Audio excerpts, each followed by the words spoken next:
Hey friends, Kevin here with the big question of the day, and that is this. What is the big mystery? What is the big secret concerning the results of Pauline Pusser's autopsy?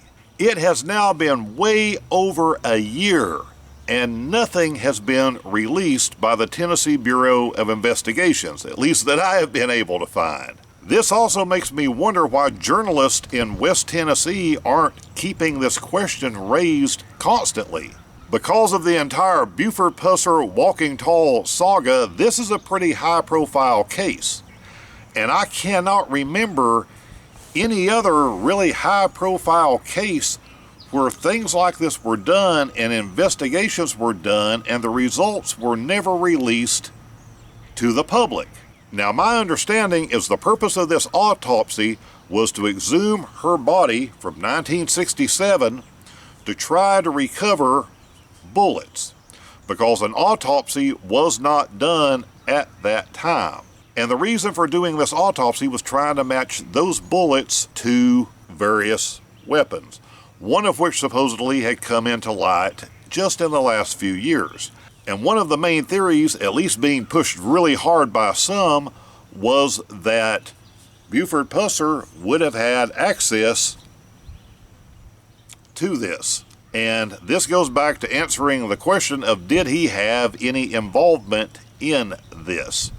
Because questions have been raised about whether this whole scenario out on that church road really happened at all, or really happened the way that he said it did.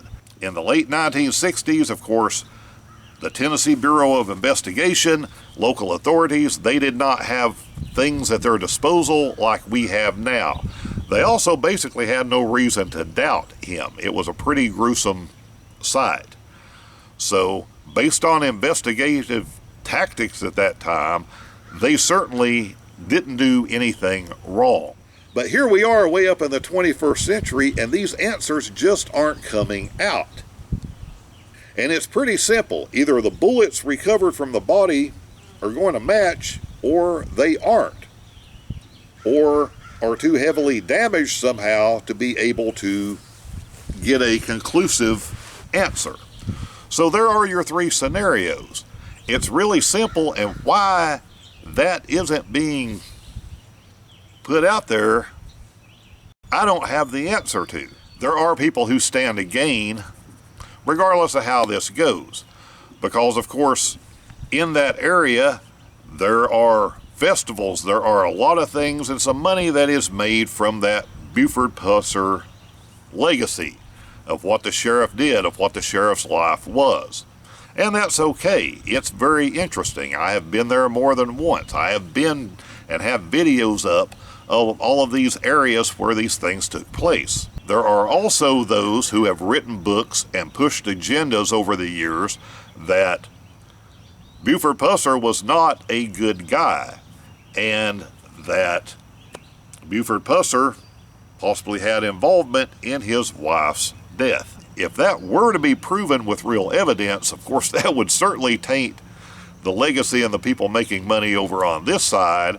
And you have some that have pushed that agenda for a few years that, of course, would make more money. As for myself, I don't have a duck in this race. I don't really care which way it goes, other than being interested in what the truth really is, because it is something I grew up with. I have friends that grew up in that area, and it is just something to me that is one of those enduring, fascinating mysteries. Which brings up another possible scenario. Do people really want an answer to this Sheriff Buford Pusser, Pauline Pusser murder mystery? Because if there is a final definitive answer, that puts an end to the mystery. That puts an end to all of the debates. And to me, it is almost the same as President Kennedy's assassination. So many of us have grown up with this our entire lives, and all of the debates surrounding exactly what happened and little pieces being released here and there over the time to where there still is no definitive answer. And in the forthcoming years, this stuff is supposed to be released, and when it does, there will be some happy people and there will be some massively disappointed people if we ever have all of the information. Now, of course, President Kennedy is the federal government. Dealing back down here in this part of Tennessee with the Buford Pusser stuff, this is basically being handled by the Tennessee Bureau of Investigation, the state version, I guess, of the FBI. Now, do I think the TBI is into some great cover-up and trying to cover up mistakes that may have been made 6 decades ago? No, not really. I am certain that the majority of the people that work for the TBI are really, really good people. And there are potential reasons for why this has not been thrown out there. Maybe they are overworked. I know in my state, which is next to Tennessee, and some other states, even local authorities, when something goes on and they send the results to their state crime lab, it is 6 months for the local sheriff's department sometimes to get the results of whatever it is back. But with whatever was recovered from the Pauline Pusser exhumation, we are now closing in on 3 times that length of time. Even if the labs are backed up, even if the state government is dealing with some cutbacks, whatever may be going on. But there is something I want to put out here, which is family. And I do believe families do have rights to privacy after tragic events. However, we are talking about something that is closing in from 6 decades ago. We are talking about something where their child and his stepchildren are no longer with us. Also, my understanding is that Pauline has a brother that is still living, and I would assume that they had to go to him for permission, or at least knowledge of the exhumation and all of this stuff. So there is that, at least one direct family member still alive. And if this were something that happened 2 or 3 years ago, I would lean more towards the privacy aspect. But again, we're talking more than 50 years. We're also talking about something that the family did profit from, at least different ones, between books and movies and speaking engagements and all of these different things.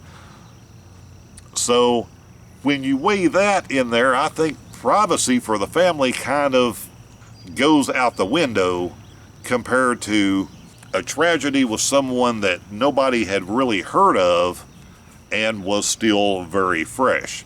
But let me know your opinions on that. And it's okay if your opinion is different than my opinion on these issues. But be sure to put those down in the comments below so we can all kind of compare notes and all learn a little bit, hopefully, from each other. Just over a year ago, I was really looking forward to the time that I would know these results and I would be able to kind of make a final video and put this thing to rest. Over a year later, that hasn't happened. So if we never get answers, this may be the video that doesn't put it to rest. If there ever is an update, I will try to follow up on that. With that being said, put down in the comments what you think and what you know. And in the meantime, I will move on to other videos, other travel places, other travel events that I find interesting as a part of history, and I hope that you find interesting also.